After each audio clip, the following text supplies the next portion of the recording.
Movie Recap Tagalog here. Sa Korea, may isang killer na pumapatay tuwing umuulan. Lalo niyang pinupuntirya ang mga kababaihan. Isang pulis ang nakadiskubre sa killer at hinabol ito. Ngunit sa huli, sinaksak ng killer ang pulis hanggang sa mamatay sa mismong lugar ng insidente. Umalis ang killer pagkatapos noon. Ang pagkamatay ng pulis ay nagdulot ng matinding dalamhati sa kanyang pamilya. Sa gitna ng malakas na ulan, dumalo ang lahat ng kanyang mga kasamahan upang siya'y ihatid. Matinding iyak ang naramdaman ng kanyang anak dahil sa pagkawala ng kanyang ama. Nangako si Director Choi na ipaglalaban ang hustisya para sa bata. Agad na pumunta ang direktor kay Inspector Gutak at hiniling dito na bumuo ng isang koponan upang hulihin ang mga mapanganib na kriminal at, sa anumang paraan, mahuli ang serial killer. Agad namang pumayag si Inspector Gutak dahil ang kanyang anak na babae ay napatay rin ng killer. Binalikan siya ng kanyang mapait na nakaraan at labis itong nagdulot ng pighati sa kanya. Si Gutak ay isang marahas na tao at kapag nakakaharap niya ang isang kriminal, walang tigil niya itong binubugbog. Kung hindi siya pinipigilan ng kanyang sekretary, malamang ay pinapatay na niya ang mga kriminal sa bugbog. Ang una niyang naisip na isama sa grupong bad guys ay si Wong Chol. Isa siyang kilalang gangster na may 28 taong sentensya sa kulungan. Itinuturing ni Wong Chol ang pakikipagbasag ulo bilang libangan. Araw-araw niyang binubugbog ang mga gwardiya sa bilangguan, kaya tuwing makikita siya ng mga batang gwardiya, takot na takot ang mga ito. Ang ikalawang tao ay si Tae-soo, ang leader ng 3 pinakamahusay na assassin sa Korea. Ang ikatlo ay isang serial killer na si Jungmon, isang misteryosong tao na may IQ na 166 at nakakuha pa ng doctorate sa edad na 12. Pumatay si Jungmon ng kabuang 15 tao, ngunit kailanman ay walang iniwang ebidensya. Ang tanging problema ay nakalilimot siya ng lahat pagkatapos pumatay ng biktima. Agad na inilabas mula sa kulungan ang 3 espesyal na bilanggo. Pinasuot sila ng ordinaryong kasuotan at dinala sa isang liblib na lugar. Pinangunahan ni Secretary Miyang sina Tae-soo at Wong Chol papunta sa isang abandonadong simbahan. Ngunit si Wong Chol, na bagong laya lamang, ay tila nabaliw sa galit. Nang makita ni Tae-soo ang killer, agad siyang sumugod sa pakikipaglaban. Sa gitna ng tensyon, dumating si Gutak at inanunsyo na kung sino man ang makahuli sa killer ay babawasan ng 5 taon ang kanilang sentensya.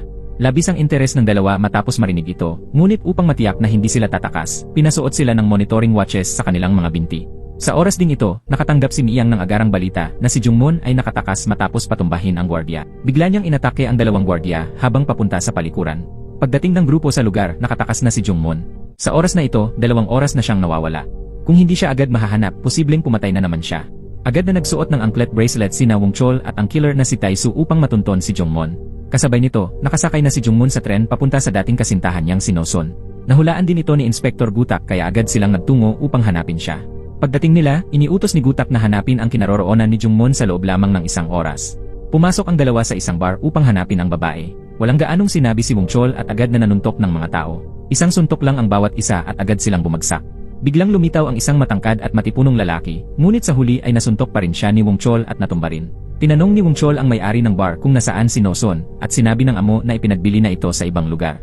Pumunta sina Wong Chol at Tae-soo sa lugar na tinutukoy upang mag-imbestiga, ngunit ang nandoon ay isang mapanganib na grupo ng mga gangster. Mag-isa lamang na umakyat si Assassin Tae-soo upang harapin ang grupo. Napakabilis at napakabangis ng mga galaw ni Tae-soo, karapat-dapat siyang ituring bilang pinakamahusay na assassin sa Korea. Sa isang iglap, natalo ni Tae-soo ang lahat ng tauhan, dahilan upang matakot ang mga pinuno at agad humingi ng awa. Muling tinanong ni Tae-soo kung nasaan si Noson. Bumalik ang dalawa sa sasakyan at iniulat na naipagbili sa ibang lugar ang dating kasintahan ni Jungmon. Sa parehong oras, natagpuan na ni Jungmon si Noson. Kagagaling lang ni Noson sa paghiga sa kama nang may kumatok sa pinto. Pagbukas niya, gulat na gulat siya nang makita si Jungmon. Noong panahong iyon, nahatulan ng habang buhay si Jungmon dahil sa naging testimonya ni Noson, kaya labis ang takot niya nang muling makita ito. Sinabi niyang sinubukan din siyang patayin ni Jungmon noon. Kakaiba dahil wala ni katiting na naalala si Jungmon. Kasabay nito, dumating na rin ang sasakyan ng grupo ng mga investigador.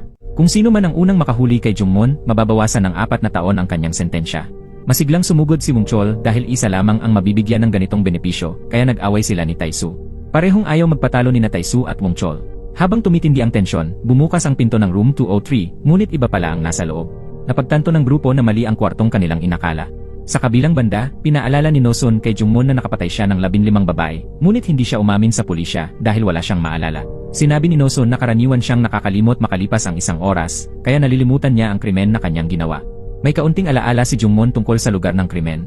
Labis ang kanyang pagkabalisa kaya bigla niyang sinakal si Noson. Mukhang nawalan na naman siya ng kontrol. Sa kabutihang palad, dumating si Inspector Gutak at agad na nagpaputok upang basagin ang doorknob. Sinabihan ni Gutak si Jungmon na huminto, ngunit patuloy pa rin itong nananakal kay Noson. Dahil sa matinding pangangailangan, napilitan si Gutak na barilin si Jungmon sa braso. Tinamaan si Jungmon, tumalon palabas ng bintana, bumagsak sa lupa, at tumakbong palayo. Nang makita si Wong Chol na naghihintay sa ibaba, agad na sumakay sa sasakyan si Jungmon. Galit na sinipa ni Wong Chol ang salamin ng pinto, pero walang pag-aalinlangang sinaksak siya ni Jungmon at tumakas. Nang makita ito ni Taisu, dali-daling pinaharurot ang sasakyan upang habulin siya. Matapos ang matinding habulan, papalapit na sa 100 ang dalawang sasakyan. Inararo ni Taisu mula sa likod ang sasakyan ni Jungmon, dahilan upang bumangga ito at tamaan ang ulo niya sa manibela hanggang mawalan ng malay. Akala ni Taisu na sa wakas ay sa kanya na mapupunta ang kredito, ngunit laking gulat niya nang biglang sumulpot si Wong Chol at tinangay si Jungmon sa mismong harap niya. Hindi inaasahan, pagkatapos ng pagtakas na yon, piniling panatilihin ni Inspektor Gutak si Jungmon. Alam kasi ni Gutak na tanging ang katalinuhan ni Jungmon ang makakatulong upang masolusyonan ang kaso, kaya hinayaan niya si Jungmon na mag-isip at pumili ng sarili niyang desisyon. Habang kumakain ang tatlo, napagdesisyonan ni Jungmon na bumalik at sumali sa grupo. Simula noon, magsasanib puwersa na ang tatlong pinakamapanganib na kriminal upang lutasin ang kaso. Ang unang target ay ang kasalukuyang serial killer. Kinabukasan, muling umulan at may isa na namang pagpatay ang nangyari. Babae na naman ang biktima na naglalakad mag-isa sa gabi. Dumating si Gutak sa eksena na punong-puno ng galit. Ito na ang ika-18 biktima. Samantala, sina Secretary Miyang at ang tatlong kriminal ay papunta na rin sa lugar ng krimen, pero habang nasa daan pa lang sila, humiling si Taisu na bumaba ng sasakyan. Taos puso niyang sinabi na may mahalagang bagay siyang kailangang gawin. Mula sa malayo, nagbigay ng utos si Gutak na payagan ito. Kumatok si Taisu sa isang pinto, pero ibang babae ang nagbukas, hindi si Seyok na hinahanap niya. Galit na galit si Taisu kaya pinatumba niya ang tagapamahala at tumakas. Mabilis niyang nilagpasan ang sasakyan ng grupo. Nang makita ito ni Wong Chol, agad siyang umupo sa driver's seat at hinabol si Taisu. Habang hinahabol, tinanong niya kung mababawasan din ba ang sentensya niya kung siya ang makakahuli kay Taisu. Sa kasamaang palad, sobrang pangit ng pagmamaneho ni Wong Chol kaya naipit siya sa trapiko at napilitang huminto. Samantala, nagtungo si Taisu upang hanapin ang kanyang dating amo. Noon kasing nakaraan, siya ang nakulong kapalit ng kanyang boss, kapalit ng kasunduang padadalhan ng boss ng tig-1,000,000 won kada buwan si Seyok. Ngunit sinabi ng kanyang boss na hindi na niya alam kung nasaan si Seyok, kaya galit na galit si Taisu at hinablot ang kwelyo nito. Sinabi ni Taisu na hanapin agad ang address at ipagbigay alam sa kanya. Sa sandaling iyon, may narinig na ingay mula sa labas. Lumabas si Taisu at nakita niyang dumating na si Gutak. Wala nang maraming sinabi si Gutak nang matagpuan niya si Taisu. Sinuntok niya ito bilang babala, pagkatapos ay isinama na ang tatlo patungo sa crime scene. Binigyan ni Gutak ng kalahating araw ang tatlo upang makahanap ng mga ebidensya ukol sa killer, kaya agad silang naghiwa-hiwalay upang magsiyasat. Dahil sa sunod-sunod na pagpatay, halos wala ng tao sa kalsada kahit sa araw. Takot nang lumabas ang mga tao. Dahil sa patakaran na ang makakahanap ng killer ang siyang babawasan ng sentensya, kumilos ang tatlo ng kanya-kanya at walang nagtutulungan. Lalo na sina Taisu at Jungmon na halatang may dating alitan. Sinabi pa ng dalawa na kapag natapos na ang misyon, magpapapatayan sila sa isa't isa. Sa parehong oras, pumunta si Wong Chol sa isang pabrika. Wala na siyang sinabi at agad na sinuntok ang sinumang humarang sa kanya. Kahit sino pa ito, isang suntok lang ni Wong Chol at bumabagsak na agad. Matapos makipagbakbakan ng kaunti, nakapasok si Wong Chol sa opisina ng leader. Sa simula, hindi alam ng lalaking ito ang lakas ni Wong Chol, pero bigla siyang sinampal nito at napabagsak sa sahig. Ilang beses pa siyang sinampal ni Wong Chol bilang leksyon. Nang makita ng pinuno ng grupo na seryoso si Wong Chol, agad itong sumunod. Sinabihan niya ang lalaki at ang buong grupo na mula ngayon ay makikinig sila kay Wong Chol. Samantala, si Taisu naman ay nasa crime scene. Tinitignan niya ang mga litrato ng krimen at inisip ang sarili bilang killer. Walang CCTV sa lugar na yon na nagpapakita na pamilyar ang killer sa lugar. Base sa sugat ng saksak, tiyak na mas mababa sa 1.7 metro ang taas ng salarin. Kailanman ay hindi nagkakamali si Taisu sa kanyang mga hinuha. Pagbalik ng grupo, walang nagsalita tungkol sa kanilang mga natuklasan dahil isa lamang sa kanila ang makakabawas ng sentensya. Kakarecruit pa lang ni Wong Chol ng isang gangkayat kampante siyang mahuhuli niya ang killer sa loob ng 3 araw. Sa sandaling ito, biglang nagsalita si Jungmon at sinabing ang dahilan kung bakit mahilig pumatay ang killer tuwing umuulan ay dahil gusto niya ang amoy ng dugo. Mas matapang kasi ang amoy ng dugo kapag umuulan. Pinatunayan ni Jungmon na profesional ang killer dahil isang saksak lang sa bawat kaso at laging eksakto ang tama, walang sablay. Hiniling ni Jungmon sa inspektor na agad suriin ang iba pang kaso upang hanapin ang pagkakapareho. Nagselos si Wong Chol dahil sa katalinuhan ni Jungmon. Muling sinuri ng inspektor ang lahat ng kaso sa nakaraang 2 taon at natuklasan na may 20 kasong nangyari tuwing umuulan. Bukod pa rito, maraming dugo ang natagpuan sa bawat eksena, kaya malinaw na isa lang ang salarin sa lahat ng ito. Agad ipinaalam ni Inspektor Gutak sa grupo ang bagong tuklas. Lahat ng 15 biktima ay may marka ng karayom na parang sinipsip ang dugo, na nagpapahiwatig na kinokolekta ng killer ang dugo ng biktima. Bukod pa rito, sa bawat kaso, madali lang nabubuksan ang pintuan ng biktima. Sa 15 biktima, may 2 na buhay pa. Iminungkahi ni Gutak na hanapin ang 2 ito upang imbestigahan. Agad na nagtungo si Wong Chol sa boss ng gang na kanya lang ni-recruit. Hinuha ng boss na kung madaling nakakalusot ang killer sa mga pinto, posibleng may kaugnayan siya sa tindahan ng mga kandado. Isa lang ang ganoong tindahan sa lugar na yon. Kaya agad nagtungo si Wong Chol upang tanungin ang may-ari ng tindahan. Ramdam ni Wong Chol na kahina-hinala ang lalaking ito kaya agad niya itong hinila at binugbog. Ngunit bago niya ito mapagtanungan ng maayos, dumating si Gutak upang pigilan siya. Binalaan ni Gutak si Wong Chol na huwag basta-basta magparatang sa mga inosente. Pagkatapos, nagtungo naman sina Inspektor Gutak at Taisu sa bahay ng isa sa mga nabuhay na biktima. Laking gulat nila nang malamang ito ay si Seyok. Nanlumo si Taisu at hindi alam ang sasabihin dahil aksidente niyang napatay noon ang asawa ni Seyok at labis siyang nagsisisi. Bagamat hindi alam ni Seyok ang totoo, labis pa ring nataranta si Taisu at hindi sinasadyang natapon ang tasa ng tsa. Ikinuwento ni Seyok na malakas ang ulan noong araw na yon. Natutulog silang mag-ina nang biglang pasukin ng killer ang kanilang bahay upang umatake. Sa kabutihang palad, nakatakbo kaagad ang kanyang anak na babae upang humingi ng tulong kaya't nakaligtas silang mag-ina. Sa kasamaang palad, hindi nila malinaw na nakita ang mukha ng salarin. Ikinuwento rin ng ikalawang biktima na malakas din ang ulan noong gabing iyon. Pinasok ng killer ang kanilang bahay at diretsong pinatay ang nakababatang kapatid na babae. Nanahimik lamang ang babae, iniisip na baka palampasin siya ng killer. Ngunit laking gulat niya nang siya rin ay bugbugin at halos mamatay. Hanggang ngayon, may malaki pa rin siyang peklat sa mukha.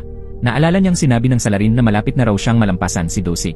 Ayon kay Secretary Myung, si Dosik ay nahuli matapos makapatay ng 23 sunod-sunod na tao. Maaaring iniidolo ng killer si Dosik at ginagaya ang paraan ng pamamaslang. Kung ganun nga, malamang ay nakapatay na siya ng 3 pang tao, kabilang ang 2 maswerteng nakaligtas. Pinaghinalaan nilang babalik ang killer upang tapusin ang mga natirang biktima. Sa kasamaang palad, malakas din ang ulan ngayong araw. Agad na nagtungo si Wong Chol at ang kanyang kasamahan upang magbantay sa bahay ng biktima. Pagkarating ni Wong Chol, aksidente siyang nabangga sa isang tao. Pagpasok niya sa bahay, napansin niyang may dugo sa kanyang kamay. Inisip niyang galing ito sa lalaking nakabanggaan niya kanina, kaya dali-dali siyang lumabas upang habulin ito. Napagtanto ng killer na siya ay nabisto kaya agad siyang tumakbo. Habang hinahabol, tumawag si Wong Chol sa radyo. Dumating ang grupo ni Gutak at agad silang naghiwa-hiwalay upang habulin ang salarin. Nakakita si Gutak ng isang tao at agad niya itong sinuntok, ngunit laking gulat niya nang mapagtanto na tauhan pala yon ni Wong Chol. Matagal-tagal ding hinabol ni Wong Chol ang salarin, ngunit sa huli ay nawalan siya ng bakas. Bigla na lang may sumugod na lalaking nakaitim at sinubukang saksakin siya. Sa kabutihang palad, naharang ito ni Wong Chol. Mabilis na tinamaan ng salarin sa mata si Wong Chol at agad na tumakas. Sa mga sandaling iyon, biglang lumitaw si Jungmon, ngunit hindi niya hinabol ang salarin. Sa halip, pinili niyang tulungan si Wong Chol. Nagawa na ng salarin ang kanyang layunin sa araw na iyon, nakakuha siya ng sampol ng dugo para sa kanyang koleksyon. Kinabukasan, nagtungo si Taisu sa crime scene. Akala niya ay si Seyok ang biktima kaya't labis ang kanyang pagdadalamhati. Si Seyok kasi ang batang babae na pinagpapadalhan niya ng pera bawat buwan sa pamamagitan ng kanyang dating amo. Ngunit nang buksan niya ang zipper ng bag, laking ginhawa niya nang makita na ibang babae pala ang biktima. Tumayo siya at nakita si Seyok na nakatayo sa harap niya. Hindi alam ni Seyok na si Taisu ang pumatay sa kanyang asawa. Ang tanging nakita lang niya ay ang malungkot at puno ng pagsisising tingin ni Taisu sa kanya. Bumalik ang lahat sa base upang maghanda para sa susunod na hakbang. Bigla namang nakatanggap ng mahalagang balita si Gutak. Natuklasan nilang may naiwan palang fingerprint sa katawan ng biktima.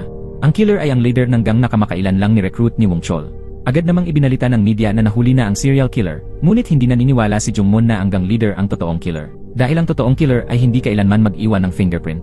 Alam din ni Taisu na ang nahuling tao ay may taas na 1 metro lang, hindi ito tugma sa kanyang hinuha. Sa mga oras na yon, malakas na naman ang ulan sa labas. Pagkakita ni Taisu sa ulan, agad siyang tumakbo palabas. Dahil ang natatanging survivor sa mga panahong iyon ay si Seyok, alam niyang nasa panganib ito. At tama nga, sinusundan na niyong killer si Seyok. Nilok ng may-ari ng tindahan ang pinto at aksidenteng nabangga si Seyok, dahilan upang mahulog ang dala niyang prutas. Nagboluntaryo ang lalaki na siya na ang maghatid kay Seyok pauwi, ngunit magalang itong tumanggi. Hindi inaasahan, hindi na nito binitiwan ang bag ng prutas at lumitaw sa kanyang mga mata ang nakakakilabot na tingin ng isang killer. Sa isang iglap, hinabol niya si Seyok at nawalan ito ng malay. Lumabas na ang tunay na killer ay ang locksmith o gumagawa ng kandado. Hinila niya ang buhok ni Seyok at parang tropeyo itong dinala.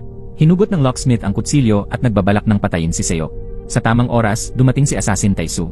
Sa isang kamay lang, napatumba niya ang killer. Hindi alam ni Taisu na ang locksmith ang tunay na salarin, ang alam lang niya ay siya ang taong pumatay ng 22 katao. Nagwala si Taisu at walang tigil na binugbog ang killer hanggang sa mawalan ito ng lakas. Papatay na sana ni Taisu ang halimaw na yon. Ngunit biglang dumating si Gutak at pinigilan siya. Lumabas na lahat pala ng ito ay bahagi ng plano ni Gutak. Labis na nagalit si Taisu nang malaman niyang ginamit ni Gutak si Seyok bilang pain. Hinugot ni Taisu ang kutsilyo at sinaksak ang killer, ngunit agad siyang binaril ni Gutak sa kamay. Sa kabutihang palad, hindi malubha ang naging pinsala ni Seyok. Wala na raw ibang paraan si Gutak kaya kinailangan niyang gamitin ang estratehiyang iyon. Alam na raw kasi niya na gustong maging pinakatanyag na killer sa Korea ang salarin, kaya nagkunwaring pinilit ang tauhan ni Wong Chol na akuin ang kasalanan. Pagkatapos, ipinalabas niya ito sa media. Labis na nagalit ang tunay na salarin at hindi matanggap na may ibang kumukuha ng kredito para sa kanyang mga krimen, kaya agad siyang lumabas upang muling pumatay at ipakita ang kanyang kakayahan. Kasabay nito, ini-interview ni Jungmon ang killer. Tinanong niya kung bakit 22 lamang ang vials ng dugo gayong may 23 biktima. Sagot ng killer, may isa raw siyang biktimang hindi niya pinatay. Laking gulat ng lahat sa narinig, nangangahulugan ito na may isa pang killer bukod sa kanya. Sa mga sandaling iyon, dumating ang mga pulis at pansamantalang inaresto ang 3 at dinala sila sa kulungan dahil inakala nilang tapos na ang kaso. Hindi natuwa si Gutak sa nangyari, ngunit wala siyang magawa. Sa kasamaang palad, noong gabing iyon, may isa na namang babaeng kinulong. Pagkagising niya, natagpuan niyang nasa loob siya ng isang abandonadong bahay na nakalok mula sa labas. Agad siyang tumawag sa pulisya, ngunit nang masabi pa lamang niya ang lokasyon, sinipa ng killer ang pinto at pumasok. Kinabukasan, pinagalitan ng hepe ang mga lokal na pulis. Binigyan sila ng 4 na oras ngunit hinayaan pa rin nilang madukot ang babae. Labis ang galit ng hepe, pero depensa ng mga pulis, hirap na rin sila dahil sunod-sunod ang mga kaso kamakailan. Sa tindi ng galit, pinaalis ng hepe ang isa sa kanila. Wala nang ibang magawa ang hepe kundi imbitahan muli ang mga bad guys. Sumunod si Gutak sa utos at agad na nagtungo sa kulungan upang imbitahan si Taisu. Pumayag naman si Taisu na lumabas muli upang hulihin ang kriminal kapalit ng bawas sa sentensya. Ngunit nang makaharap ni Gutak si Mungchol, galit na galit ito dahil pakiramdam niya ay ginagamit lang siya. Gayunpaman, pumayag pa rin siya sa huli, umaasang mababawasan ang kanyang parusa. Tanging si Jungmun lamang ang kalmado at agad na pumayag. Muling nagtipon ang mga bad guys. Dinala sila ni Miyang sa crime scene. Ang biktima ay dumaan sa lugar na yon, hinampas sa ulo at dinala palayo. Sa tabi nito ay ang bahay kung saan naninirahan ng killer. Pumasok ang lahat sa loob ng lugar. May nakita si Taisu na cellphone sa harap ng pinto at agad niya itong isinilid sa bulsa. Ang totoo, iyon ay cellphone ng biktima na nahulog.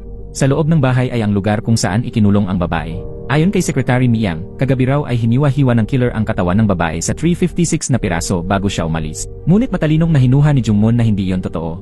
Dahil nakatawag sa pulis ang babae, tiyak na kailangang madaliin ng killer ang pagtakas. Gaano man siya kagaling, hindi niya kakayaning manatili roon upang pagputol-putulin pa ang katawan. Sa oras ding iyon, dumating si Gutak upang iulat na may isa na namang biktima. Iisa lamang ang posibleng paliwanag, ang killer ay nasa banyo at inaasikaso ang katawan ng babae. Nang marinig niya ang boses ng biktima sa labas, agad niya itong pinatumba at tumakas na nangangahulugang buhay pa ang babae. Biglang napansin ni Gutak na may bakas ng pagkaladkad sa sahig. Nang iangat niya ang refrigerator, laking gulat nila nang makitang may isa pang ref sa loob. Ang laman nito ay ikinagulat ng lahat, ang lugar na ito ay sangkot pala sa bentahan ng mga lamang loob. Kailangang mahanap agad ang babae at sana'y buhay pa ito para maisalba. Sa oras ding iyon, tumawag ang killer upang ibenta ang biktima, at tama nga, buhay pa ang babae at nakakulong sa loob ng isang container. Hinihintay na lamang na iligal na operahan upang kunin ang kanyang mga laman loob. Samantala, may napansin si Jungmun na problema sa mga security camera. Nang dinukot ang babae, may mga kasabwat din ang salarin na tumulong sa kanya. Sa kabilang banda, pumunta si Mungchol sa kanyang tauhan upang humingi ng tulong. Ibinigay ni Mungchol ang isang patalastas tungkol sa bentahan ng kidney at pinakiusapan ang leader ng gang na samahan siya bilang pain. Samantala, hawak ni Taisu ang cellphone na nahanap nila sa crime scene. Dinala niya ito sa isang tindahan na bumibili ng mga nakaw na cellphone at pinakiusapan silang i-unlock ito. Akala ng may-ari ng tindahan ay pulis siya kaya agad itong tumanggi. Galit na galit si Taisu at sinimulan niyang bugbugin ang mga tao roon. Sa isang iglap, napabagsak ni Taisu ang lahat ng tauhan ng tindahan. Dahil sa takot, agad na nagsalita ang amo ng tindahan at ibinunyag ang lahat, kasama na ang address ng sindikato sa pagbebenta ng laman loob. Sa panig ni Mungchol, inutusan niya ang kanyang mga tauhan na makipagkita sa mga illegal na nagbebenta ng kidney. Ginamit din nila ang leader ng gang na nakatayo sa gilid ng kalsada bilang pain. Mabilis namang dumating ang grupo ng sindikato upang kunin siya. Ipinakita ng leader ng gang na may sakit siya sa atay at may diabetes. Sinabi pa niyang 3 taon na siyang hindi naliligo kaya bulok na ang kanyang mga laman loob. Ayon sa lalaki, kapag kinontak na ang buyer ay tiyak na walang pagsisisi. Pagkasabi nito, isinama na niya ang gang leader at maingat na sumunod si Mungchol sa kanila. Sa parehong oras, si Taisu naman ay nagtungo sa address ng pinuno ng sindikato ng human trafficking. Palagi nitong sinasabi na malaki ang kinikita nila sa ganitong negosyo. Maraming babaeng pinagsisilbi nila sa lugar na yon. Kapag hindi sumunod ang babae, papatayin nito at ibebenta ang mga lamang loob. Labis na nandidiri si Taisu sa kanya. Pagkapasok sa pribadong silid, agad niyang inumpog ang ulo ng pinuno sa mesa at kinuha ang mga dokumento tungkol sa nawawalang babae saka siya umalis. Ibinigay ni Taisu kay Secretary Miyang ang numero ng cellphone ng biktima upang matukoy ang kanyang lokasyon. Sa panig naman ng gang leader, dinala siya ng sindikato sa isang restaurant. Nang arestuhin na siya ni Mungchol, dumating si Inspector Gutak kaya nagdesisyon ang tatlo na sabay-sabay pumasok sa lugar ng bentahan ng organo. Pagpasok ni Mungchol, agad niyang pinabagsak ang isang tao. Ang taong nasa loob ang tunay na pinuno. Tinanong nito ang gang leader kung magkano ang gusto niyang halaga kapalit ng kanyang mga lamang loob. Natakot ng husto ang gang leader at gustong umatras at umuwi, ngunit nagpa siya ang grupo na hiwain siya at kunin ang lahat ng kanyang organs. Sa kabutihang palad, dumating si Mungchol bago pa man maisagawa ito. Pagkakita ng pinuno kay Mungchol, agad niyang inutusan ang kanyang mga tauhan na lusubin ito. Hindi nila alam na mahusay sa suntukan si Mungchol. Dahil sa dami ng kalaban, nasugatan din si Mungchol. Nang lalong tumindi ang sitwasyon, tumalon sa tubig ang gang leader upang mailigtas ang sarili. Habang nasa itaas, todo ang pakikipaglaban ni Mungchol habang paulit-ulit namang umaahon at sumisisid ang gang leader para makahinga. Nang napapalibutan na si Mungchol, binuksan ni Gutak ang tangke ng gas at humawak ng lighter. Nagmamadaling sumigaw ang pinuno at pinakalma si Gutak. Nang makita ito ng pinuno ng sindikato, nagpatuloy siya sa pagsisid sa tubig. Banta ni Gutak na pasasabugin niya ang lugar, kaya't wala nang nagawa ang pinuno kundi ibunyag ang kinaroroonan ng dumukot sa babae. Sa parehong oras, nasa loob ng container ang babae at sinusubukang sipain ang pinto. May isang taong nagkataong dumaan at narinig ang ingay. Mabait niyang binuksan ang pinto para iligtas ang babae, ngunit bigla na lang lumitaw ang killer. Agad niyang pinatay ang mabait na binata at dinala ang babae sa lugar ng operasyon. Sa parehong oras, nakuha ni Secretary Miang ang lokasyon at agad itong iniulat kay Taisu. Nang matanggap ni Taisu ang impormasyon, agad siyang nagmaneho patungo sa lugar para iligtas ang babae. Kasabay nito, dumating rin sina Gutak at Wong Chol. Nagmadali ang apat patungo sa lugar ng operasyon. Sa loob, nakahiga na sa mesa ang babae. Ngunit bago pa man simulan ang operasyon, nagising ang babae at sumigaw ng malakas. Samantala, nasa labas pa rin ang apat at hindi pa natatagpuan ang kinaroroonan ng babae. Nang parang wala na silang pag-asa, bigla nilang narinig ang sigaw ng tulong. Sa loob, galit na galit ang killer at binugbog ng husto ang babae. Walang awang binugbog niya ito hanggang sa mamatay upang makuha ang mga lamang loob. Ngunit bago pa niya maisagawa ang operasyon, biglang sumugod ang grupo ni Nagutak. Walang pag-aalinlangang sinuntok ni Wong Chol ng malakas ang killer at nabali pa ang isa nitong braso. Pumasok si Gutak at nakita ang babae na wala ng malay sa kama. Labis ang kanyang pagdadalamhati at naalala niya ang sinapit ng kanyang sariling anak, pareho silang pinaslang ng mga halimaw na ito. Nagwala si Gutak at inilabas ang kanyang baril upang barilin ang killer. Pero sa hindi inaasahang sandali, biglang nagkamalay ang babae. Labis ang ginhawa ni Gutak at natuwa ng husto. Unang beses iyon na naluha ang mga dating masamang tao. Pagkatapos, dumating ang mga pulis at inaresto ang mga kriminal. Ngunit mayabang pa rin ang mukha ng killer. Nang hinayang si Gutak na hindi niya ito pinatay noon pa. Tiningnan ng babaeng na iligtas si Gutak at taos-pusong nagpasalamat. Nakita ito ng 3 pang kasamahan niya. Unang beses nilang maranasan ang ligaya ng pagsagip sa buhay ng iba. Nais ni Gutak na tandaan ng 3 ang pakiramdam na ito habang buhay. Dahil dito, nabawasan ng 5 taon ang sentensya ng bawat isa sa kanila. Sa kaso ni Wong Chol, 19 na taon na lang ang natitira sa kanyang pagkakakulong. Masayang-masaya siya at nagpunta para umihi bilang pagdiriwang ng kanyang tagumpay. Ngunit bigla na lamang may dumating na kotse at dinukot siya. Ikinadena si Wong Chol at dinala sa isang abandonadong gusali. Ang taong humarap sa kanya ay ang dating amo ni Wong Chol. Ipinakita ng amo ang larawan ni Jungmun at iniutos kay Wong Chol na patayin ito dahil si Jungmun daw ang pumatay sa isang kamag-anak ng amo. Habang nangyayari ito, si Jungmun naman ay naghahanap ng kumpanyang dalubhasa sa paghahanap ng mga tao. Kailangan niyang hanapin si Kang Su dahil sa taong iyon nakatago ang kanyang mga alaala. Dahil madalas mawala ng alaala si Jungmun, gumastos siya ng malaking halaga upang kumuha ng taong palihim na kukuha ng litrato ng kanyang araw-araw na buhay. Ngunit makalipas ang 2 taon, habang si Jungmun ay nakakulong, bigla na lamang nawala ang taong iyon. Ngayon, kailangang mahanap ni Jungmun si Kang Su upang mabawi ang kanyang alaala. Nag-aalala ang grupo ni Gutak dahil nawawala si Wong Chol. Bigla na lamang siyang bumalik at sinabing naligaw siya. Tinitigan ni Wong Chol si Jungmun at lihim na iniisip kung kailan niya ito papatayin. Ilang sandali pa, nakipagkita ang direktor kay Gutak upang talakayin ang isang mahalagang usapin. Sinabi ng direktor na ang susunod na labanan ay magiging napakahirap at natatakot siyang may mamamatay sa kanilang grupo. Umaasa siyang mahuhuli ni Gutak ang utak ng operasyon. Tinanggap ni Gutak ang utos at agad na kumilos. Ipinaalam niya sa grupo na ang mga nahuling organ traffickers ay bahagi lamang ng isang maliit na unit. Ang tunay na nasa likod ng malagim na organisasyon ay may kapangyarihang manipulahin ang buong gobyerno. Araw-araw, may mga babae silang kinukuha, karaniwang nag-iisa, na nagdulot ng malaking takot sa buong Republika ng Korea. Alam ng pulisya kung nasaan ang mga taong ito, ngunit wala silang magawa dahil wala silang ebidensya. Bukod pa rito, organisado ang grupo, may malinaw na paghahati-hati ng trabaho. May mga nakatalaga sa pagdukot ng mga tao, may nakatalaga sa pagkuha ng mga lamang loob, at ang iba naman ang namamahala sa pamamahagi ng mga ito sa merkado. Kaya't kailangan ng masusing plano upang mahuli silang lahat. Iminungkahi ni Gutak na unahin munang hulihin ang 3 distributor. Agad silang naghiwa-hiwalay upang tugisin ang 3 ito. Mabilis na nahuli ang 2. Tumalon naman sa bintana ang pangatlo at tumakbo, pero nakaabang na si Taisu at sinipa ito hanggang mawalan ng malay. Dahil sa pagkakahuli ng 3 distributor, napilitang ibenta ng organisasyon ang mga organo ng mag-isa, kaya't madali para sa grupo ni Wong Chol na matunton ang kanilang kinaroroonan. Biglang lumitaw si Wong Chol at inambus ang mga ito. Sunod-sunod niyang nahuli ang mga maliliit na grupo ng human trafficking. Si Taisu naman ay nahuli rin ng mga kasapi sa kanyang teritoryo. Sa loob lamang ng ilang araw, maraming tao rin ang nahuli ni Jungmun. Dinala ang lahat ng tauhan ng trafficking sa isang lumang bahay. Dito sinabi ni Wong Chol na kung ayaw nilang umamin, ay makipaglaban sa kanya, dahilan para manahimik ang lahat at yumuko sa takot. Mula sa kanilang mga umamin, iniulat ni Gutak sa direktor ang natuklasan. Ang tunay na utak pala sa likod ng human trafficking ay si Madam Wang. Si Madam Wang ay isang Chinese na dating sangkot sa drug trafficking. Nang magsawa sa droga, lumipat siya sa bentahan ng mga lamang loob. Binalaan ng direktor si Gutak na maraming matataas na opisyal na ang naipapasok ni Madam Wang sa kanyang bulsa.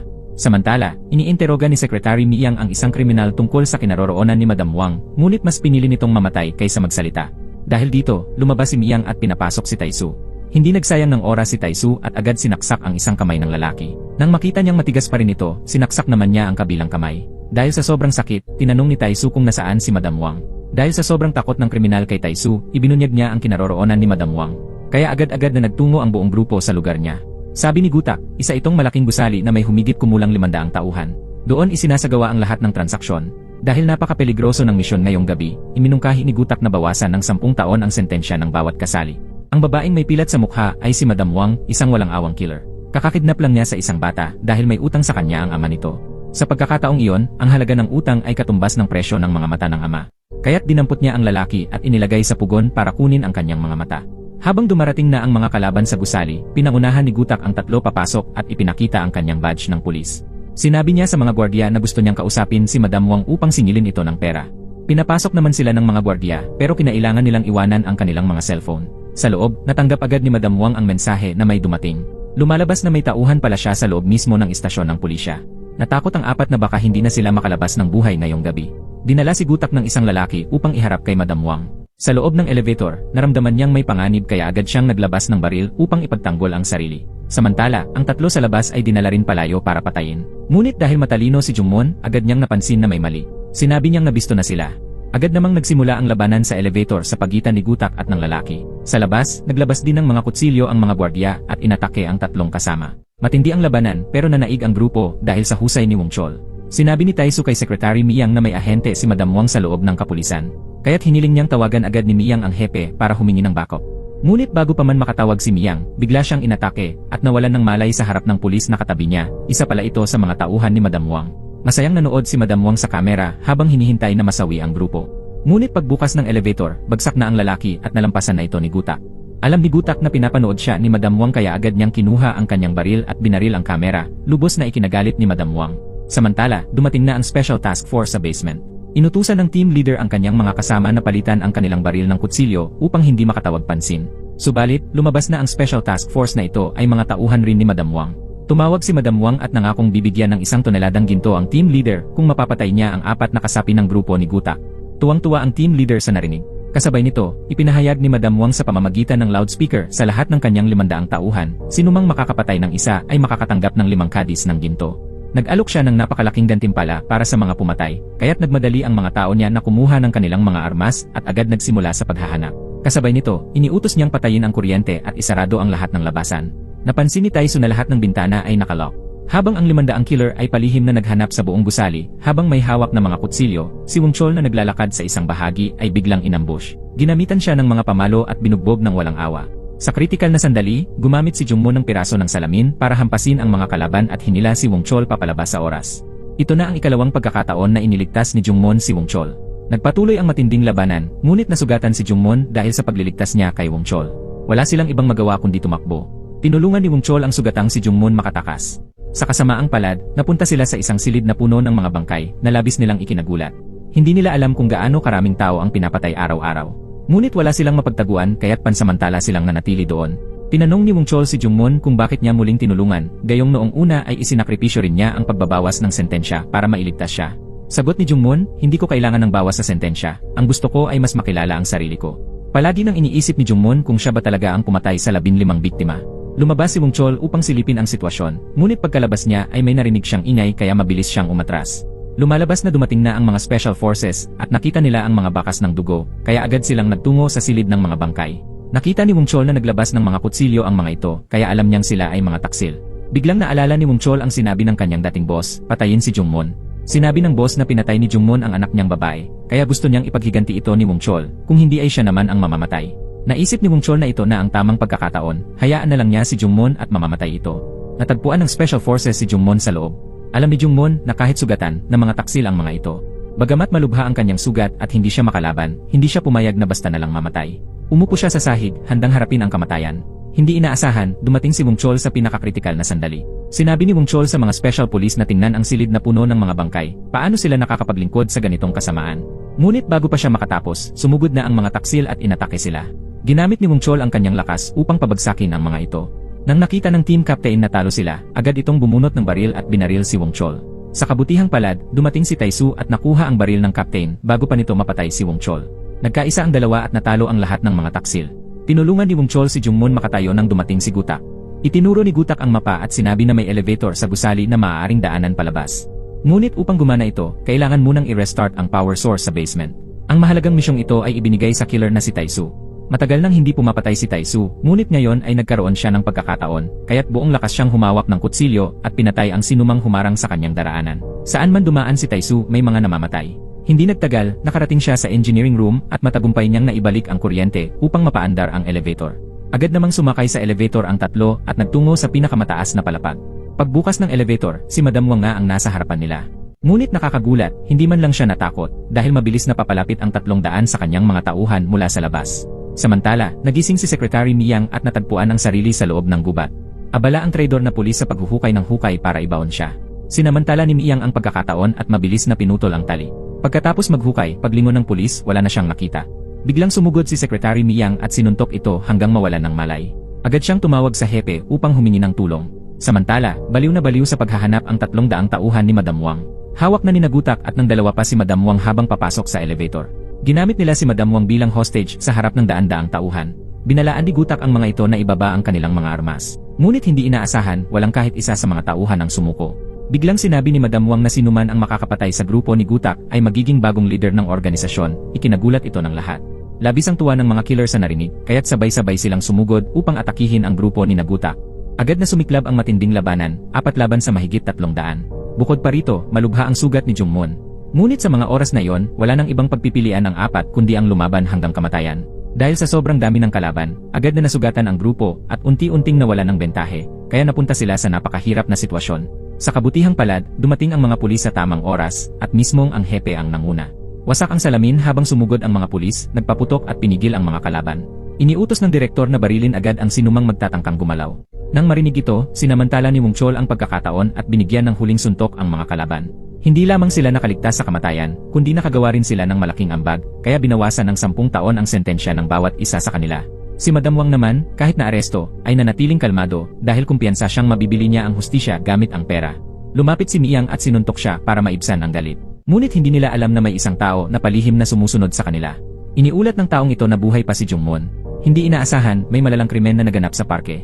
Sa oras na yon, may killer na naglabas ng baril mula sa kanyang holster, kinargahan ito, at basta na lang binaril ang isang tao. Pagkatapos ay nagpatuloy siyang nagpaputok at pumatay pa ng maraming tao. Agad na dumating sa eksena ang grupo ni Gutak. Ang tanawin ay labis na nakalulungkot para sa lahat. Ayon sa pulisya, basta na lamang nagpaputok ang salarin at hindi pa matukoy ang motibo ng krimen. Ang ganitong trahedya sa gitna ng araw ay mahirap paniwalaan para sa grupo ni Gutak. Sabi ni Secretary Miyang, may kahalintulad na kaso na nangyari 2 araw na ang nakalipas. Maaaring isa lang ang killer. Galit na iniutos ni Gutak na kapag nalutas ang kasong ito, bawasan ng 5 taon ang sentensya ng bawat isa. Kinagabihan, agad na nagtungo si Taisu sa pinangyarihan ng krimen upang magsiyasat. May 6 na basyong bala sa lugar, 6 na beses nagpaputok, 6 ang agad na namatay. Lumabas na ang gumamit ng baril ay isang profesional na sniper. Agad na pinuntahan ni Taisu ang kanyang nakababatang kapatid. Magaling ding sniper si Kang Won sa firing range. Pinaghihinalaan ni Taisu na mula roon nakuha ng salarin ang baril, kaya't hiniling niya kay Kang Won na suriin kung may kaso ng nawawalang baril. Samantala, nagsisiyasat din si Wong Chol at ang kanyang mga tauhan. Biglang lumitaw sa labas ang isa sa mga tauhan ng kanyang dating boss. Naalala bigla ni Wong Chol ang sinabi ng kanyang boss, kung hindi pa rin patay si Jungmoon sa loob ng 1 linggo, siya ang kailangang mamatay. Sa madaling salita, maaaring ngayon ang araw ng kamatayan ni Wong Chol. Sa kabilang banda, si Jungmoon na sobrang talino ay nakahanap ng mahalagang bakas. Napansin niyang ang huling 2 biktima sa 2 kaso ay parehong nagtatrabaho sa iisang kumpanya. At pareho silang mga hepe ng departamento, kung saan pinatay muna ng salarin ang kanilang mga asawa bago sila barilin. Makikitang may malalim na galit ang salarin sa 2 hepe ng departamento. Samantala, nasa bahay si Miyang at habang pinapanood ang surveillance footage, ay napansin niyang parehong may lumitaw na taxi sa pinangyarihan ng 2 kaso. Maaaring ito ang sasakyan ng salarin. Agad niyang iniulat ang balita kay Wong Chol. Agad namang sumakay si Wong Chol at ang kanyang mga tauhan upang habulin ang taxi. Pagdating sa traffic light, binasag ni Wong Chol ang side mirror ng taxi. Akala ni Wong Chol ay siya na ang salarin. Ngunit sa hindi inaasahang pagkakataon, may mga putok ng baril na narinig. Mismong sa harap ni Wong Chol nagpaputok ang tunay na salarin. Nagkagulo agad ang mataong kalsada. Habang nagpapaputok, sinabi ng salarin, bakit mo ako tinrato ng ganito? Tumingin siya kay Wong Chol, pero naubos na ang bala ng kanyang baril kaya napilitan siyang tumakas. Sa halip na habulin ang salarin, pinili ni Wong Chol na iligtas ang mga tao. Bigla namang huminto ang isang sasakyan, ang boss niya. Sabi ng boss, 2 linggo na ang lumipas at hindi pa rin pinapatay ni Wong Chol si Jungmoon. Ayon sa kasunduan, kailangang mamatay na si Wong Chol ngayon. Pagdating ni Gutak sa pinangyarihan ng krimen, parehong wala na sina Wong Chol at ang salarin. Sa araw na yon, 1 tao ang namatay at 4 ang malubhang nasugatan. Sinabi ni Miyang na ang napatay ay ang deputy manager ng kumpanyang iyon at nawalan na ng signal ang angklet ni Wong Chol. Sa parehong oras, dinala si Wong Chol sa harap ng boss. Pinayagan siya ng boss na magsalita ng kanyang huling salita bago siya patayin. Sinabi ni Wong Chol na iniimbestigahan niya ang isang kaso ng sunod-sunod na pagpatay. Kung mamamatay siya rito, hindi nila mahuhuli ang killer. Katatapos lang makita ng boss kung gaano siya kalupit.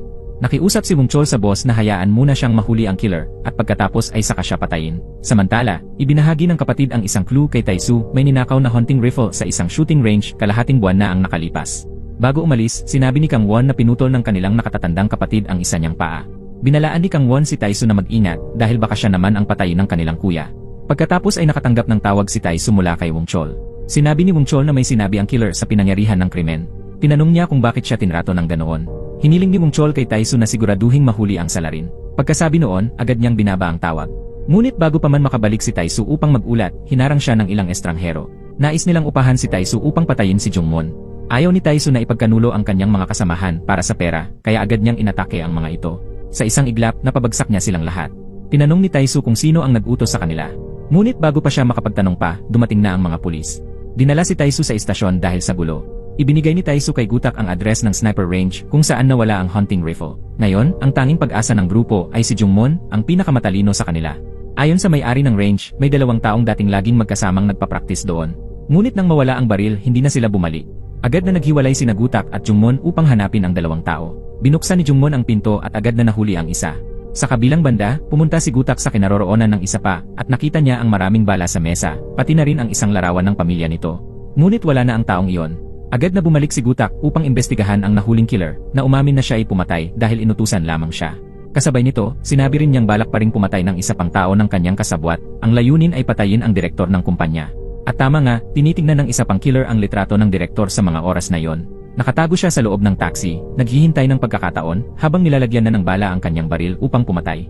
Kinabukasan, inayos ni Gutak na maglakad ang direktor sa parke bilang pain habang maraming undercover agents ang nakapaligid sa lugar. Isa sa kanila ay si Jungmon na matalino at nakatayo sa tabi ng direktor. Mabilis na dumating ang killer sa lugar ng krimen, dala ang kanyang baril. Hawak niya ang shotgun at dahan-dahang itinutok sa direktor habang ang direktor ay nakatayo roon na walang kaalam-alam. Sa kabutihang palad, napansin agad ito ng sobrang talinong si Jungmon. Habang tinutok ng killer ang baril at handa nang hilahin ang gatilyo, tinawag ni Jungmon ang kanyang pangalan sa tamang oras.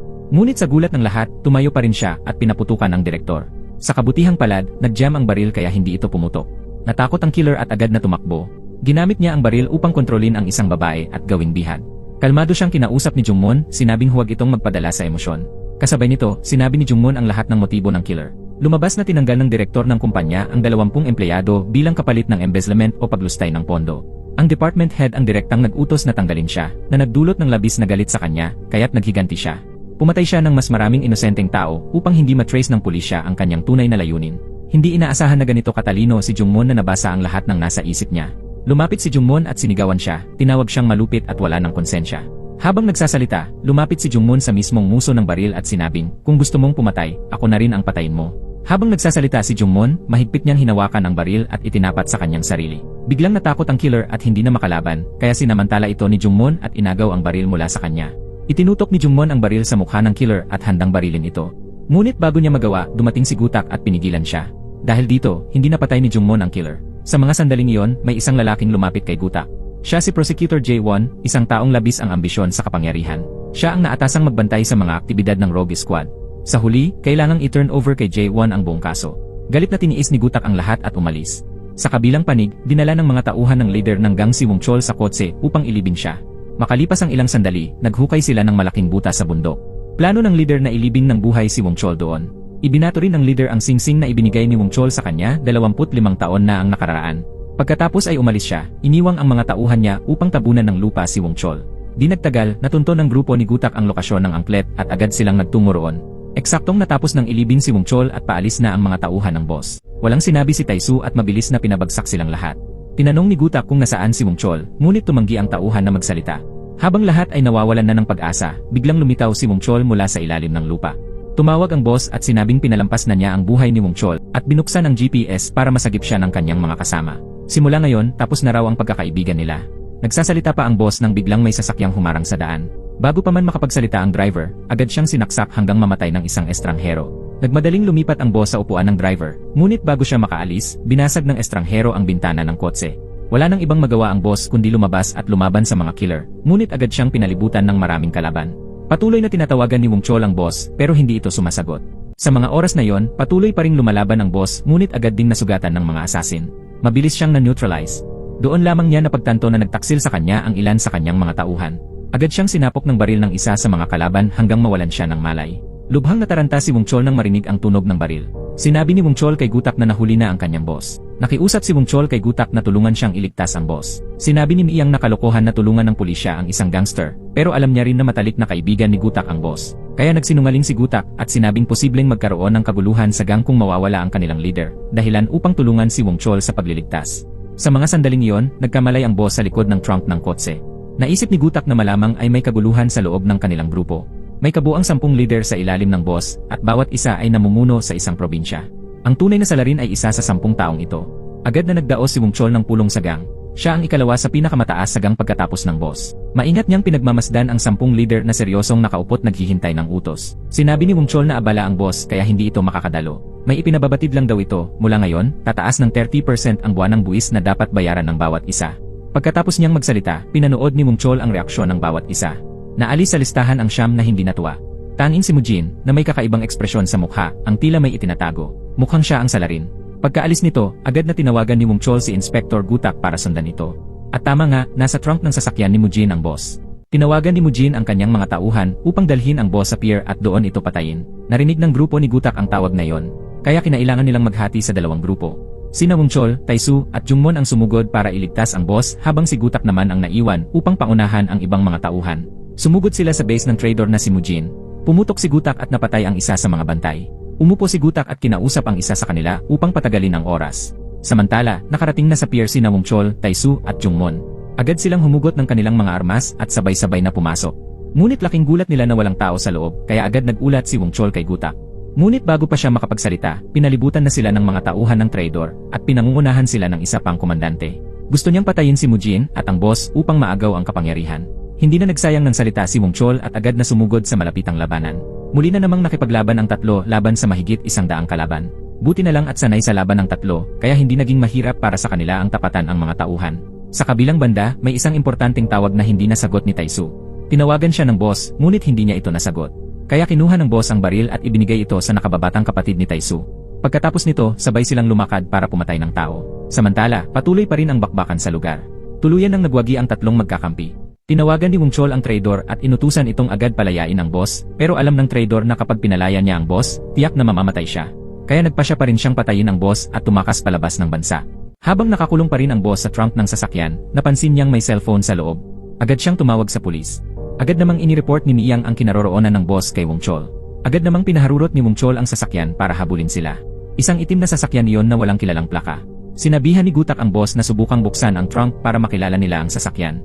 Ngunit kahit anong pilit, hindi ito mabuksan ng boss. Matalino si Jungmon at agad nitong sinabihan ang boss na sirain ang likurang ilaw ng sasakyan. Sumunod ang boss at sinubukang ibagsak ang ilaw ng sasakyan. Agad na natukoy ni Wong Chol ang sasakyan. Hindi inaasahan, may isang nakakita at sinabi sa mga trader na nahulog ang likurang ilaw. Dahil dito, nadiskubre ng mga trader na may sumusunod sa kanila. Kaya bigla silang lumiko ng direksyon, dahilan para biglang preno ang maraming sasakyan sa likuran at nagdulot ng matinding trapiko. Matalino si Jungmon kaya agad siyang nagnakaw ng motorsiklo at humabol. Gumamit siya ng pamalo para basagin ang bintana ng sasakyan, dahilan para mawalan ng kontrol ang mga trader at mapilitang huminto. Nawalan ng malay ang mga trader dahil sa bangga at sa pagkakasuntok ng kanilang ulo. Binuksan ni Jungmon ang trunk at iniligtas ang boss. Hindi inaasahan ng boss na ang magliligtas sa kanya ay siya pa palang dapat niyang patayin. May hawak na kutsilyo ang boss at dahan-dahang lumapit sa likuran ni Jungmon. Sa likod ng lahat, may isang misteryosong tao ang nag-utos sa boss na patayin si Jungmon. Bigla na lang sinaksak ng boss si Jungmon sa kamay at sinabi na kapag namatay si Jungmon, magiging ayos na ang lahat. Kumuha rin ng pamalo si Jungmon para ipagtanggol ang sarili. Habang magtatagisan na sana ang dalawa, dumating si Wong Chol at pinigilan sila. Mahigpit na hawak ni Wong Chol ang kutsilyo at taimtim na nakiusap sa boss na huwag patayin si Jungmon. Galit na galit pa ang boss sa simula, pero dahil sa taos-pusong pakiusap ni Wong Chol, unti-unti niyang binitiwan ang galit at ibinaba ang kutsilyo. Nagpasalamat ang boss kay Gutak at umalis. Ilang sandali pa, nagtipon ang grupo sa isang bahay. Tinanong ni Jungmon si Wong Chol kung sino ang misteryosong taong nag-utos sa boss na siya ipatayin. Pero sa totoo lang, hindi rin alam ni Wong Chol kung sino talaga ang nasa likod nito. Pagkatapos ng insidente, bumalik ang grupo sa kulungan. Nalilito rin si Taisu, hindi niya maintindihan kung sino ang nasa likod ng tangkang pagpatay kay Jungmon. Kinabukasan, iniulat ni Gutak na patay na ang master ni Taisu. Pumunta si Taisu sa morgue upang makita ang mukha ng kanyang master. Siya ang nagpalaki kay Taisu kaya labis ang kanyang kalungkutan. Napansin ni Taisu na ang kanyang master ay tinamaan ng saksak sa puso sa pamamagitan ng axillary artery na nagpapakita na ang pumatay ay isa sa 3 pinakamahusay na assassin sa buong Korea. Sa oras na ito, nakatanggap ng mensahe si Gutak para sa isang emergency meeting. Nandoon na pala si Prosecutor Jae-won sa kanilang base. Siya na ngayon ang may karapatang mamuno sa special squad ng mga dating kriminal. Ipinakita ni Prosecutor Jae-won ang imahe ng suspect gamit ang mga fingerprint na iniwan nito at ayon sa lumabas, ang salarin ay si Kang Won, ang nakababatang kapatid ni Taisu. Ngunit alam ni Taisu na hindi ito gawa ng kanyang kapatid. Pagdating ng grupo, natagpuan nilang patay na si Kang Won. Ayon sa pulisya, nagpakamatay daw si Kang Won. Ngunit alam ni Taisu na hindi iyon totoo dahil balak nang magpakasal ni Kang Won sa susunod na buwan. Labis ang dalamhati ng kasintahan ni Kang Won at umiiyak ito ng sobra. Nangako si Taisu sa kasintahan ni Kang Won na hahanapin niya ang tunay na pumatay. Naalala ni Taisu na minsang binalaan siya ng kanyang kapatid na mag-ingat sa kanilang panganay na kapatid. Malinaw na ang panganay nilang kapatid ang may gawa nito. Sa kanilang 3 magkakapatid, ang panganay ang pinakamagaling sa pagpatay. Ipinagbigay alam ito ni Taisu kay Gutak. Isa lang ang pinakabagay sa uri ng pagpatay na yon, ang panganay na kapatid ni Taisu. Pagkatapos sabihin yon, pumunta si Taisu sa broker para humingi ng balita tungkol sa kanyang kapatid. Ngunit nagretiro na si Mr. Kim, kaya napalitan na ito ng isang mas batang kontak. Samantala, si Gutak ay nagtungo sa crime scene kung saan namatay ang kapatid ni Taisu upang magsiyasat. Habang sinusundan niya ang mga bakas, may natagpuan siyang litrato sa ilalim ng mesa. Hindi inaasahan, larawan pala ito ni Jungmon. Kasabay nito, tinitignan din ni Jungmon ang CCTV footage ng insidente. Biglang pumasok ang isang grupo ng armadong gangster. Buti na lang dumating si Wong Chol sa tamang oras at pinabagsak ang mga ito. Sa kabilang dako, nakahanap ng kontak si Taisu. Pinilit niya itong isubsob sa mainit na batyan ng tubig habang iniimbestigahan kung sino ang nag-utos na patayin si Jungmon. Pero ayon sa lalaking iyon, hindi raw niya nakita ang mukha ng taong nag-utos. Ang alam lang niya, ang misteryosong tao ay kumuha ng assassin, at ito ay walang iba kundi ang panganay na kapatid ni Taisu. Kasabay nito, mag-isang nakatayo si Jungmon nang biglang may dumaan at sinaksak siya sa kilikili. Sa kabutihang palad, agad siyang naisugod ni Wong Chol sa ospital. Dumating rin si Taisu matapos marinig ang nangyari. Sabi ni Gutak, may nakuha silang fingerprint ni Wong Chol sa kutsilyo. Maaaring ang estilo ngayon ng mga assassin ay pagbintangan ang ibang tao. Nagtataka si Gutak kung sino ang misteryosong tao. Sabi ni Taisu, kilala ng kontak ang mukha nito. Ngunit pagdating nila, pinatay na ang kontak. Kasabay nito, tinawagan ng panganay na kapatid ni Taisu ang assassin na sumaksak kay Jungmon. Agad na binali ng panganay ang leeg ng assassin at pinatay ito dahil hindi natapos ang misyon.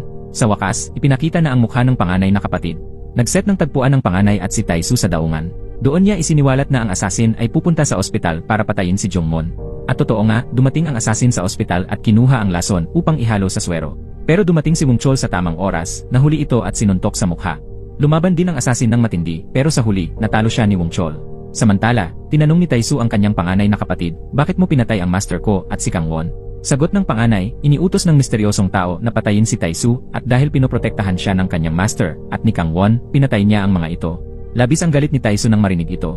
Isinuot niya ang itim na guwantes at handa nang makipaglaban. Mabilis siyang sumugod at nakipagbakbakan sa panganay na kapatid. 2 pinakamagaling na assassin sa Korea, nagsagupa sa matinding laban. May kalamangan ang panganay dahil may dala siyang kutsilyo. Sa isang iglap, nasugatan niya ang braso ni Taisu. Sa kritikal na sandali, ginamit ni Taisu ang isang kahoy na tabla para hampasin siya, saka ginamit ang isang maliit na piraso ng kahoy bilang sandata. Dahil sa kanyang galing, nasaksak ni Taisu ang hita ng kanyang kapatid, at saka sinaksak din ito sa kilikili. Gamit lang ang isang pirasong kahoy, ganap na nanalo si Taisu. Isang ikot na lang sa leeg ng kanyang kapatid, mamamatay na ito. Pero nagbago na si Taisu, ayaw na niyang pumatay. Sabi niya, pamilya pa rin tayo. Hindi raw kasalanan ng kanyang kapatid kundi ng misteryosong taong umupa sa kanya. Ngunit labis ang pagsisisi ng panganay sa pagpatay kina Kang Won at sa master nila, kaya pinili niyang kitilin ang sariling buhay sa harap ni Taisu. Malungkot na umuwi si Taisu at dinalaw si Seok. Muli siyang nagpasalamat sa pagkakaligtas ni Taisu sa kanya noon. Gusto sanang aminin ni Taisu na siya ang pumatay sa asawa ni Seok, pero wala siyang lakas ng loob. Umupo siya sa hagdan at lumuha ng mag-isa dahil sa araw na yon, nawala sa kanya ang kanyang master at ang 2 niyang kapatid. Sa kabilang banda, nagising na si Jungmon. Tumunog ang cellphone sa mesa na may voice message. Nahanap na ang taong may hawak ng alaala mo. Narinig ito ni Jungmon at agad nagsuot ng damit at lumabas ng ospital. Sinundan niya ang address hanggang sa makatagpo si Kang Su. Tinanong niya kung siya ba ang pumatay sa 15 biktima. Hindi inaasahan, totoo ang sagot ni Kang Su. Noong panahong iyon, palihim siyang sinusundan at kinukuhanan ng larawan si Jungmon. Bawat lugar na pinupuntahan ni Jungmon may nagaganap na pagpatay. Malinaw na narinig ni Gutak sa labas ang pag-uusap ng dalawa. Dahil isa sa mga biktima noon ay ang anak ni Gutak, ibinigay ngayon ni Kang Su ang lahat ng litrato kay Jungmon. Tuwing Martes ng alas 8 ng gabi, lumalabas si Jungmon upang humanap ng target na papatayin. Kapag pumasok ang mga biktima sa kanilang bahay, susunod si Jungmon. Makalipas ang 1 oras, lalabas siya at patay na ang mga biktima. Tinanong ni Jungmon si Kang Su kung nakita na ba niya mismo, sa sarili niyang mga mata, na pumapatay siya. Tinignan ni Jungmon ang mga litrato at napansin na sa bawat kaso ay may presensya ng isang itim na kotse. Naramdaman ni Jungmoon na baka may mga kasabwat pa siya. Mukhang ang itim na kotse lang ang natitirang palatandaan.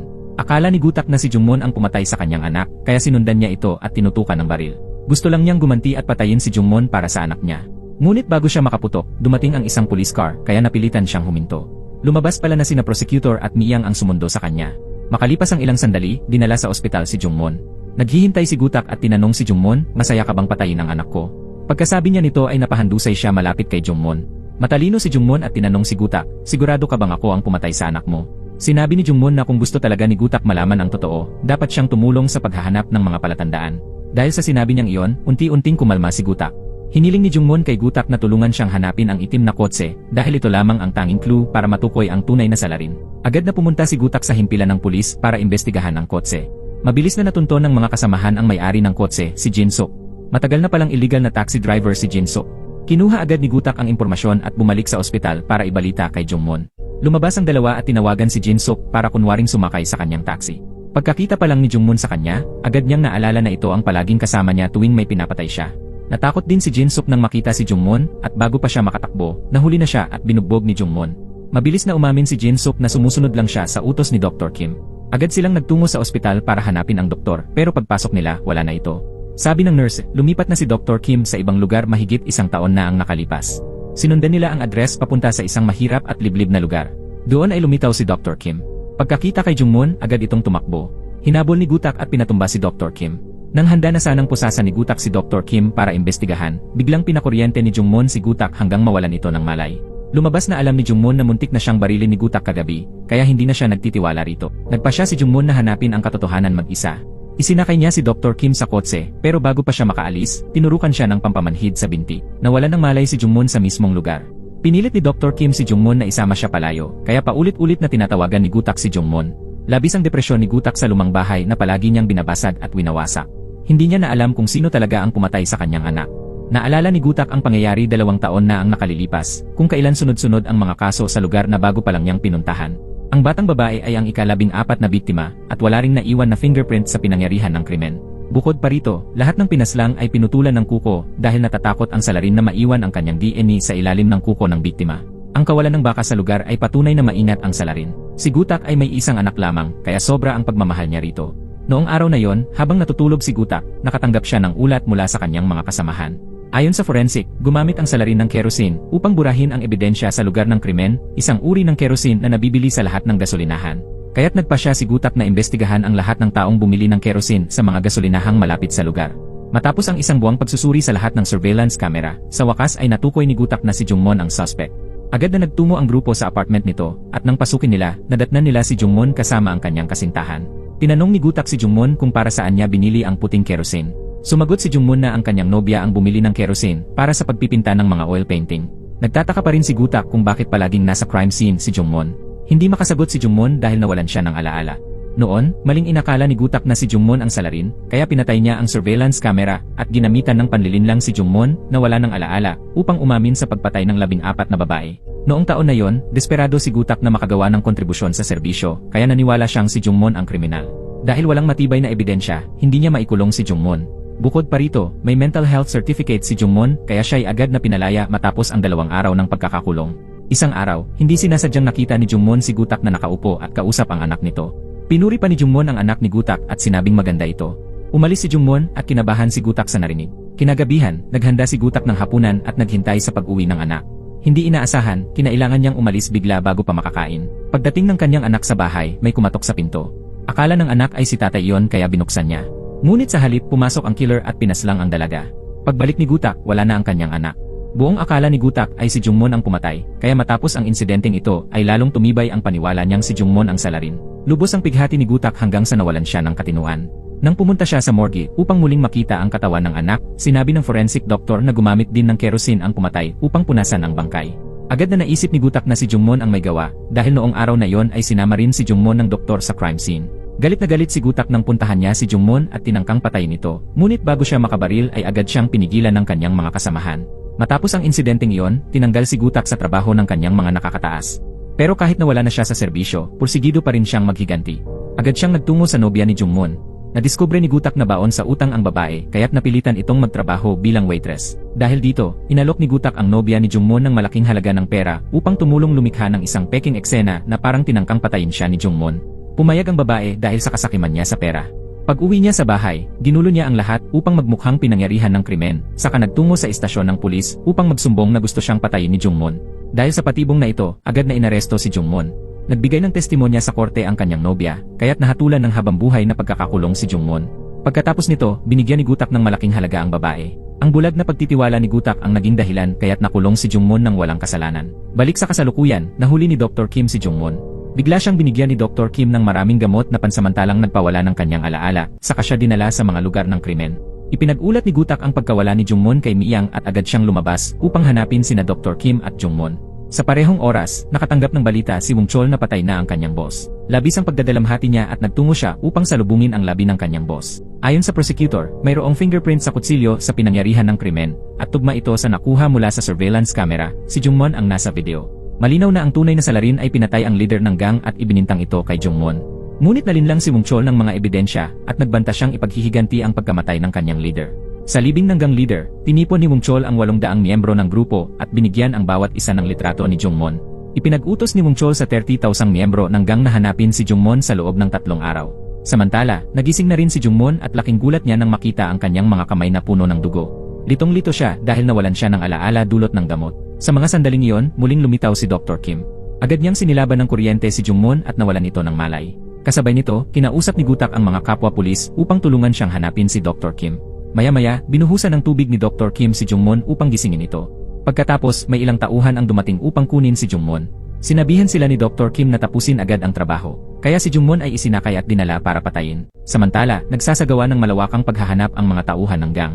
Sa hindi inaasahang pagkakataon, nadaanan nila ang sasakyan kung saan naroon si Jungmon habang huminto ito sa traffic light. Agad silang sumugod at pinalibutan ang sasakyan. Akala nila ay mahuhuli na nila si Jungmon, ngunit binangga ng grupo ng mga asasin ang isa sa kanila papasok sa sasakyan. Pinaandar nila ang manibela at inihagis ang lalaki sa kalsada. Sa pagkakataong iyon, sinamantala ni Jungmon ang sandali at sinilaban ng kuryente ang driver saka ito pinatumba. Nawalan ng kontrol ang sasakyan, bumangga sa bakal na harang sa gilid ng kalsada at tumigil. Suwerte namang nakaligtas si Jungmon at agad siyang lumabas ng sasakyan. Dumating ang mga gangster at sinabi nilang si Jungmon ang pumatay sa kanilang boss. Alam ni Jungmon na siya ay napagbintangan kaya agad siyang tumakbo palayo. Dahil sa natamong sugat, pansamantala siyang nagtago sa isang hotel. Hinabol naman siya ng mga gangster. Pumasok si Jungmon sa isang bakanteng kwarto at ginamit ang talino niya para maghanda ng isang electric trap habang hinihintay ang pagpasok ng mga humahabol. Nang pumasok ang 3 lalaki, agad niyang pinaandar ang kuryente at tinamaan ang mga ito. Matagumpay na nakatakas si Jungmon. Pagdating ni Wong Chol, nakita niyang walang malay ang 3 kasamahan niya. Wala na si Jungmon at walang may alam kung saan siya nagtungo. Nang marinig ni Gutak na nawawala si Jungmon, agad niyang pinuntahan ang nobya nito. At tama nga, labis na namiss ni Jungmon ang kanyang nobya kaya pumunta siya rito. Nakita ito ng isang tauhan at agad na iniulat kay Wong Chol. Si Taisu, na nakikinig sa usapan sa telepono, ay agad ding nagmaneho papunta roon. Nang makarating si Jungmon sa bahay ng nobya niya, bigla siyang inatake mula sa likod ni Gutak. Walang tigil siyang pinagsusuntok ni Gutak.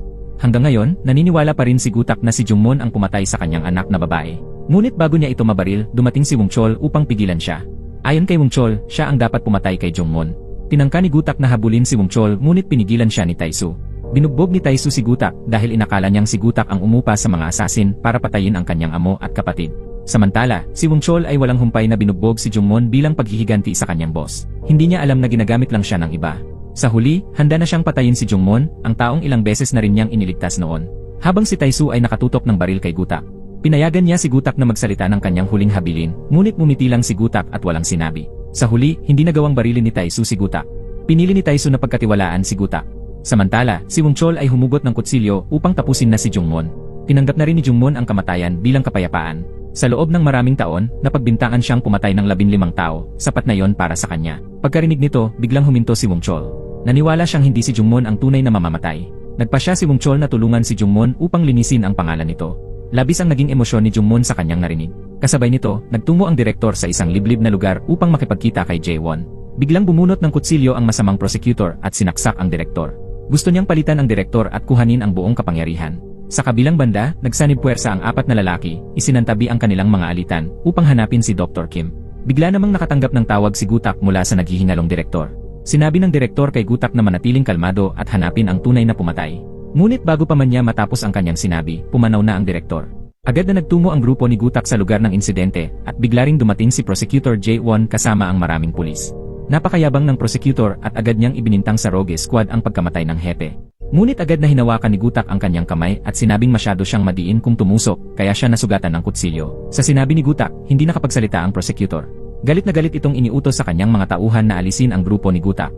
Napansin ni Jungmon ang isa sa mga tauhan at nakilala niya itong isang asasin. Ang husay sa pakikipaglaban ng taong ito ay hindi rin nalalayo kay Taisu.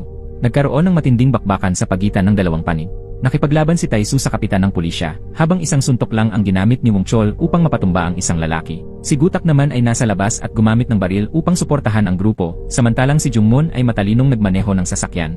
Sumugod siya sa gitna ng kaguluhan upang sagipin ang grupo at makatakas. Sinisi ni Prosecutor J1 ang kapitan ng pulisya dahil nakatakas ang mga ito. Agad niyang ipinatawag ang kanyang mga tauhan at iniutos na alisin agad ang grupo ni Gutak. Tumawag din ang masamang prosecutor sa gobyerno at iniulat na ang Rogue Squad ang pumatay sa chief. Kasabay nito, nagpatawag ng emergency meeting ang buong pulisya ng Seoul. Ipinakalat ang balita na pinatay ng masamang grupo ang hepe at matagumpay na nakatakas. Ipinaskil ang wanted notice para sa 4 na miyembro ng grupo. Agad itong naipakalat sa buong bansa at lahat ng balita sa telebisyon ay tungkol sa pagtakas ng 4. Naglabas ng kautusan si Prosecutor J1 na kung sakaling makita ang 4, dapat silang barilin agad sa lugar, hindi hulihin. Dahil sa pagiging wanted, hindi na makalabas kung saan-saan sina Gutak at ang 3. Kaya nagtago na lamang sila sa isang abandonadong bahay. Ang una nilang kailangang gawin ay mahuli si Dr. Kim dahil siya ang direktang konektado sa mga asasin ni Prosecutor J1. Kapag nahuli siya, mabubunyag ang lahat ng katotohanan. Ngunit sa hindi inaasahang pangyayari, habang patungo sila upang hanapin si Dr. Kim, nalaman nilang dinampot na ito ng pulis. Personal na inutusan ni Prosecutor J1 ang isang tao upang bantayan si Dr. Kim, pero matalino si Jungmon at nakaisip pa rin ng paraan upang mahuli ito. Tumawag si Jungmon kay Miyang upang humingi ng tulong. Kinagabihan, nag-brownout sa bahay ni Dr. Kim at biglang may tumawag. Ibinunyag ni Miyang na may mga masamang tao sa loob ng bahay at pinayuhan si Dr. Kim na lumabas at magtago. Agad na bumaba si Dr. Kim papunta sa basement, pero bago pa siya makasakay sa sasakyan, dumating ang police chief upang harangin siya. Hindi nagtitiwala si Dr. Kim kaya agad siyang tumakbo papunta sa sasakyan. Doon na siya sinalubong ng grupo ni Gutak, pinilit siyang sumakay at agad silang tumakas. Wala nang nagawa ang mga pulis kundi habulin sila ng naka-foot chase. Nang makauwi ang grupo, agad na ininteroga ni Wong Chol si Dr. Kim ngunit ayaw pa rin itong magsalita. Nang hindi na makatiis si Taisu, kumuha siya ng maso at binasag ang paa nito. Doon lang agad nagsalita si Dr. Kim at ibinunyag ang lahat. Sinabi ni Dr. Kim na si Prosecutor J1 ay tunay na isang napakalupit na tao. Gusto niyang patayin ang mga pamilya ng mga kriminal na ipinakulong niya, at pagkatapos ay ipapasa ang lahat ng kasalanan kay Jungmon sa pamamagitan ng pagbibigay sa kanya ng gamot na nakakapagdulot ng pansamantalang pagkawala ng alaala. Sa bawat pagkakataong may pinapatay ang prosecutor, pinapapunta ng doktor si Jungmon na wala ng alaala sa mismong lugar ng krimen. Ang lahat ng 14 na babae ay pinatay sa utos ni Prosecutor J1 sa police chief. Gumamit sila ng kerosene para burahin ang lahat ng ebidensya. Pati ang boss ni Wong Chol ay pinatay rin ng prosecutor sa ganitong paraan. Tinanong ni Gutak kung bakit pinatay ng prosecutor ang napakaraming babae. Sagot ni Dr. Kim, dahil pinatay ang asawa ng prosecutor noon, kaya bilang paghihiganti ay pinatay niya ang asawa ng kriminal. Pagkatapos, pumili siya ng 14 pang babae, lahat ay asawa ng mga kriminal.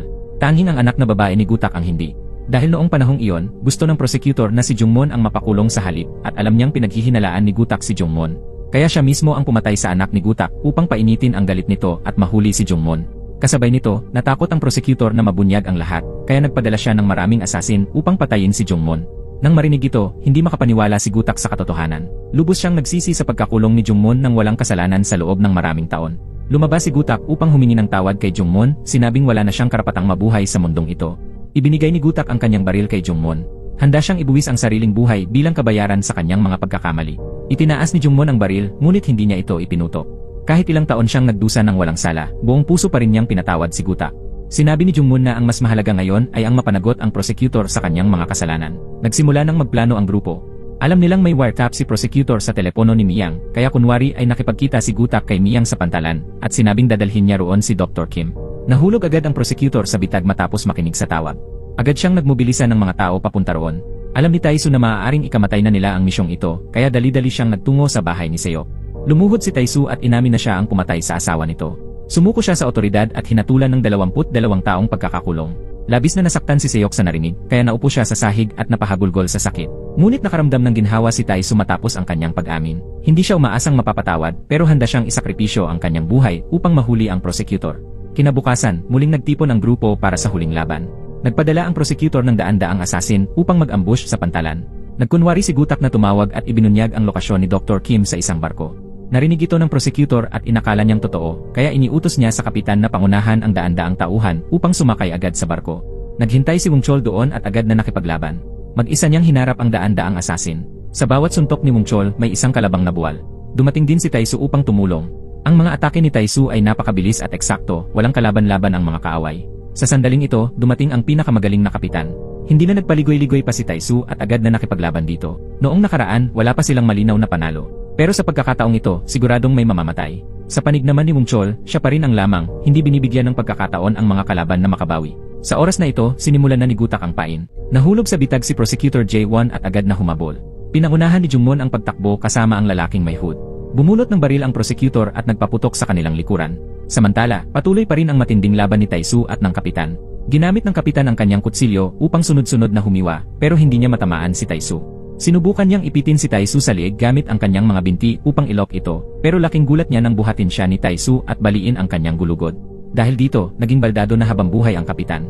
Sa kabilang panig, si Wong Chol ay patuloy na nakikipaglaban mag-isa laban sa 100 kalaban. Bagamat matipuno ang kanyang pangangatawan, dahil sa dami ng kalaban ay unti-unti siyang nawalan ng lakas. Akala ni Wong Chol ay mamamatay na siya roon, pero biglang dumating si Taisu upang tumulong. Nang makita ang kasama, muling nabuhayan ng loob si Wong Chol. Agad siyang kumilos ng buo ang loob at buong tapang, at sa isang iglap, natalo nilang dalawa ang lahat ng natitirang asasin. Samantala, hinabol ng prosecutor ang dalawa hanggang sa isang silid.